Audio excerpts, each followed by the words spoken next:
Welcome back, everyone, to the Schools of Excellence podcast.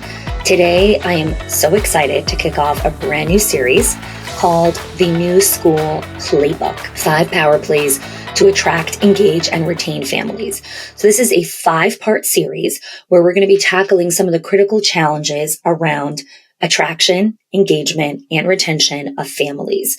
So in an era of school choice, free pre-Ks, changing family dynamics, excessive digital communication, all the old rules of family engagement, of marketing, of retention, they're just not going to cut it. We need a different way to be able to stand out, and we have to know how to understand our families, which is why I'm creating this series, because leaders are not just looking to bring families in. They want to be able to connect meaningfully, and they want to be able to build lasting loyalty. So whether you are struggling with enrollment, family participation, community building, you're in the right place.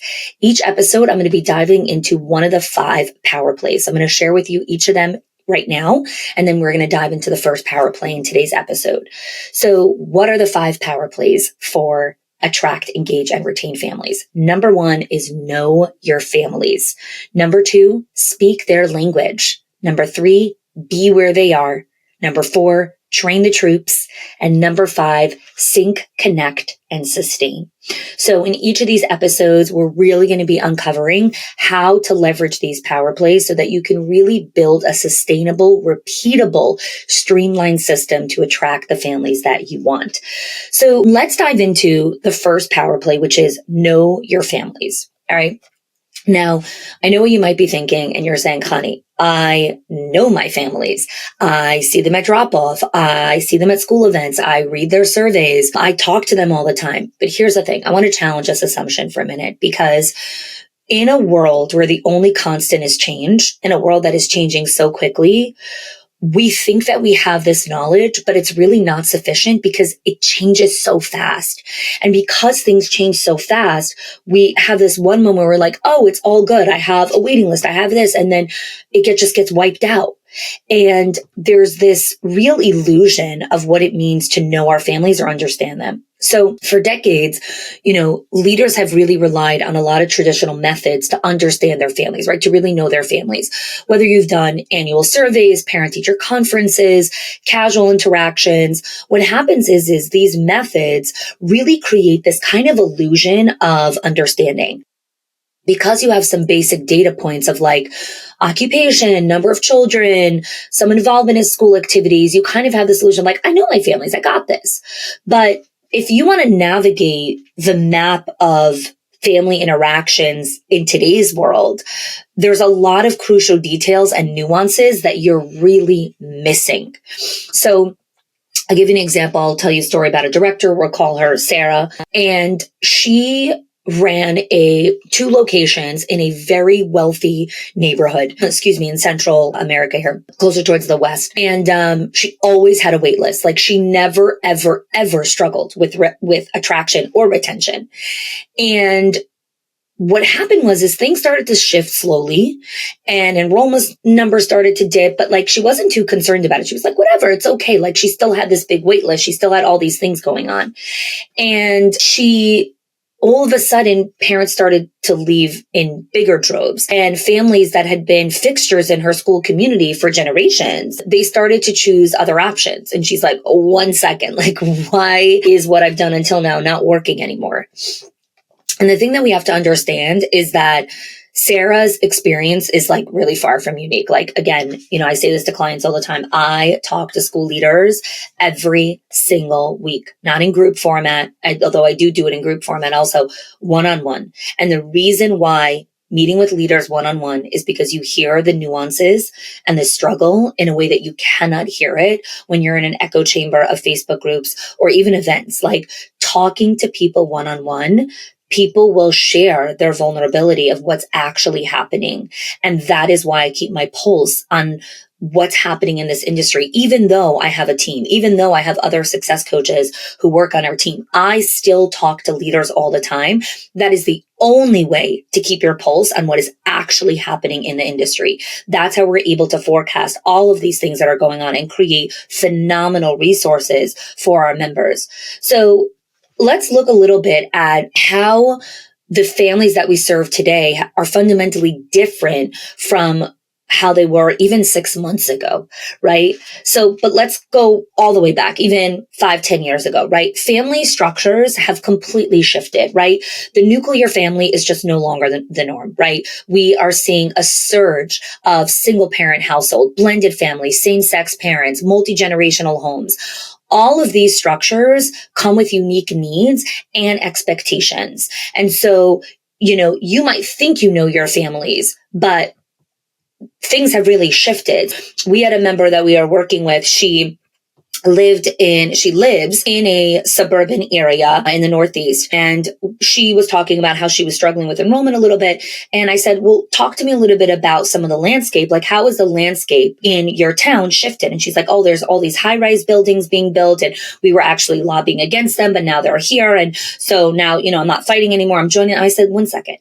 When you live in a really suburban neighborhood and then all of a sudden all these high-rise buildings are coming up, you ain't living in suburbia anymore.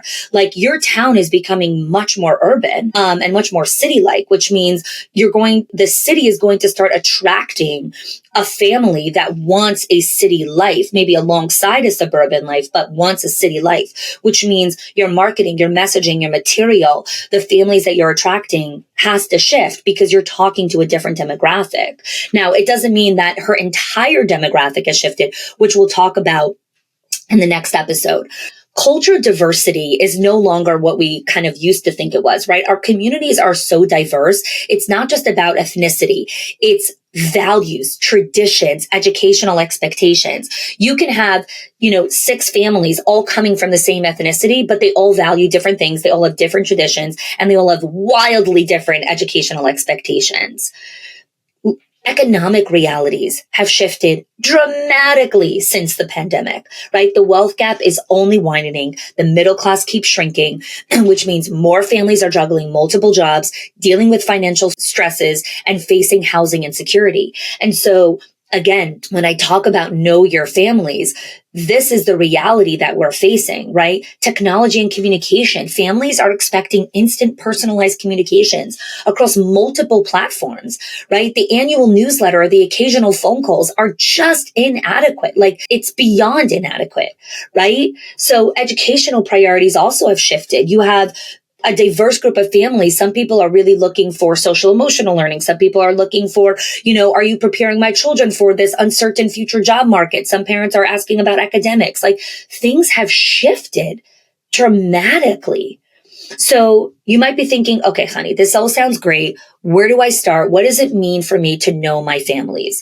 So I'm going to break down just a couple of quick action steps here. And again, in our Schools of Excellence program, we really dive into this entire framework of how to know your families. And we have a 5-step process to help you understand how to decode all of these things. And we have templates, enrollment forms, and all of these things so you can get the right data. But let's get started with just some action steps you could take. Number 1 is a quick family insight journal. Just start a daily practice where once a day you write an insight about a family in your school. It could be something as simple as you notice that this group of parents prefer this communication style, or you learn something different about this family's cultural tradition. Aim to put in about 1 to 2 entries a week. That's how you start to gather some more anecdotal data on how to know your families. The thing that I always tell clients you have to remember is, like, you think you're going to remember these little details. You're not, right? I had a conversation with my EA executive assistant, and we were talking about something. And I said, here's the thing you have to understand when you're tasking me with a project, when you're coming into a meeting with me, when I'm being tasked with hey, can you record X, Y, and Z? Anytime you're tasking me with that, assume I know nothing. Assume I remember nothing from our conversation even 2 hours ago. The level of specificity and detail that you need to put into the task so that I could go and do it has to be so granular. Assume I remember nothing, because in the reality is I remember a lot of things when it comes to clients. Like, I remember a client's spouse's name, their dog's name, their kids' names, where they're located. I remember lots of details there. But when it comes to a meeting structure or something, I'm going to forget that I said this or that or whatever it is, because I have to be able to create compartments because I'm responsible for so many things. And the reason why I always tell our clients this is because Stop thinking you're going to remember. You're not. You're going to forget. Write it down in a journal entry, these interesting insights. Another simple thing you could do is just start hosting some virtual coffee chats.